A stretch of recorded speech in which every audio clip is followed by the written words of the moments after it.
Hello everyone, welcome to one more videos of Jinko Tech Team, and this time we will show the connection of the 5 kilowatt Jinko Suntank hybrid inverter and the 2.56 kilowatt low voltage Jinko Suntank battery module. So in this video we will also show you how to connect from inverter to the battery also.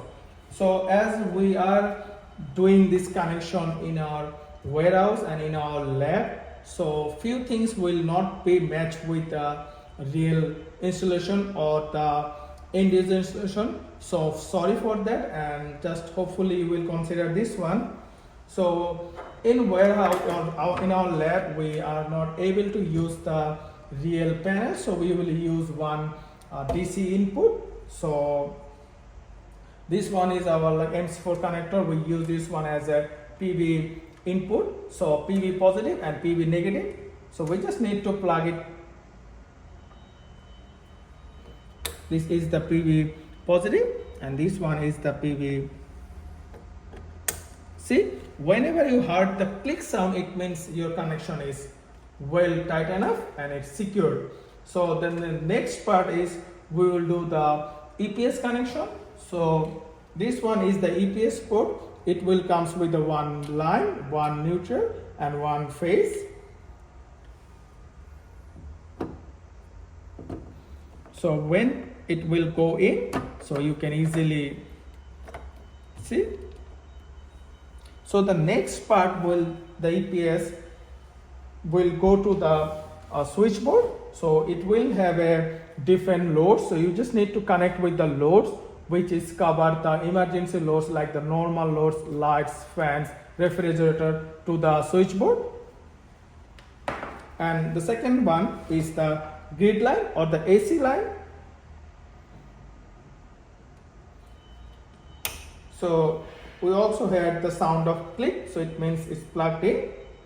So the end part of the AC or grid line will go to the switchboard. So this one we count as a grid line or the AC connection. Then we do have a one Wi-Fi dongle. If you just looked our unboxing inverter video or like the overview of the inverter video, you will found the same thing, the Wi-Fi dongle. So it has a triangular arrow shape. So we just need to keep this one as top.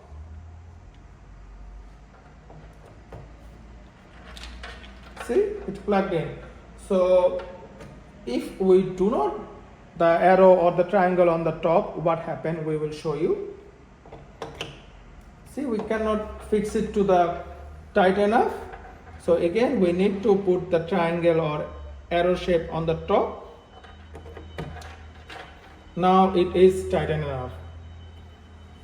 So this one are the communication cable and the RJ485 cables port.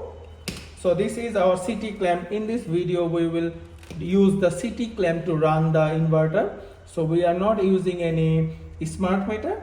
So as we are using the CT clamp, so we can see is CT1 and the meter 1. So we'll just put the first one.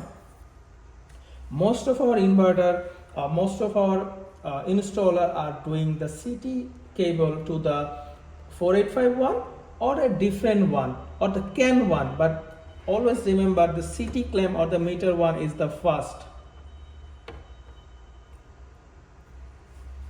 And this is the another end of the CT clamp. So the direction of the CT clamp basically it depends on your main switch.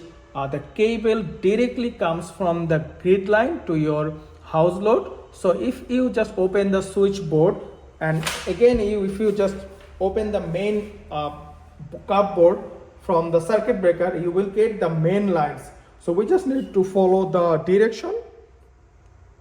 See, it's K is the grid, L is the load. So we need to put the from grid to the load, or the easiest way from grid to the house, because all the loads is going to the direction of house.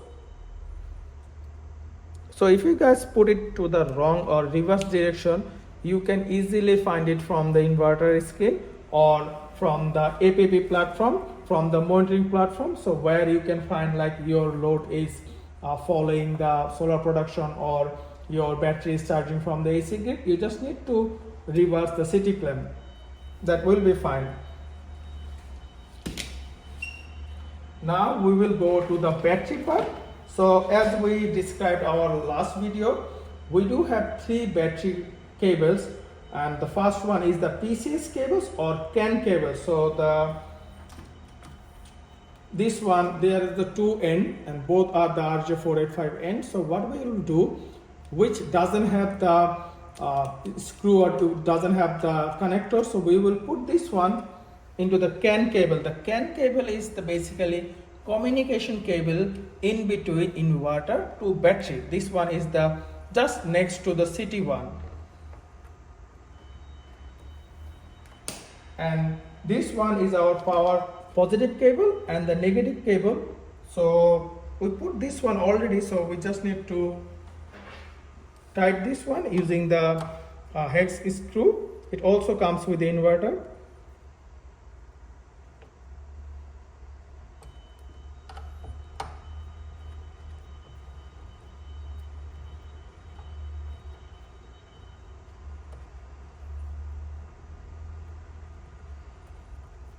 So the length of the cable is 2.5 meter. We just need to cut in the middle and put 2 lugs, and then we put it to the MCCB like 1 circuit breaker, less than 80 volt, less than 25 amps, and also the other end of the cable, it will directly comes to the circuit breaker to the battery. Now we will show you how to make the connection of the battery. So as we did the connection from inverter, so the power cables, the positive one and negative one comes from the inverter. So we use the top one, we use a 3 battery module. Each of the battery module is 2.56 kilowatt. So we use the top one as a master one. So we put see, when you heard the click sound, it means it's done. It's done again.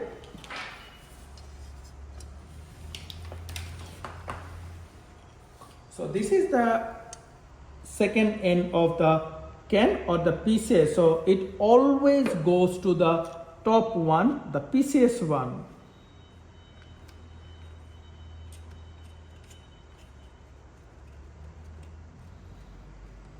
And for the battery connection, we already pre-made the battery connection. So it's actually so easy. This one is our top one, and the top one is, we said, master, because the communication cable from inverter is connected with the top one, and the power cables is also connected from the inverter. So the next one we have to do,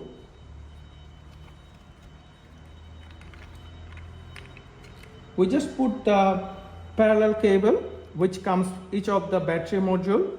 So the parallel cable we just put to the link out to the next link in. This is basically the communication cable from the master battery module to the next battery module. And this one is the negative. And this one is the negative parallel cable connection. We just use the second one because we use the first one as a master one. See, it goes to the second one, and the second one goes to the third one.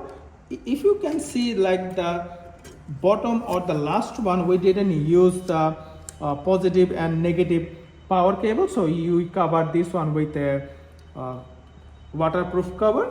So these are the pretty much connection of the battery.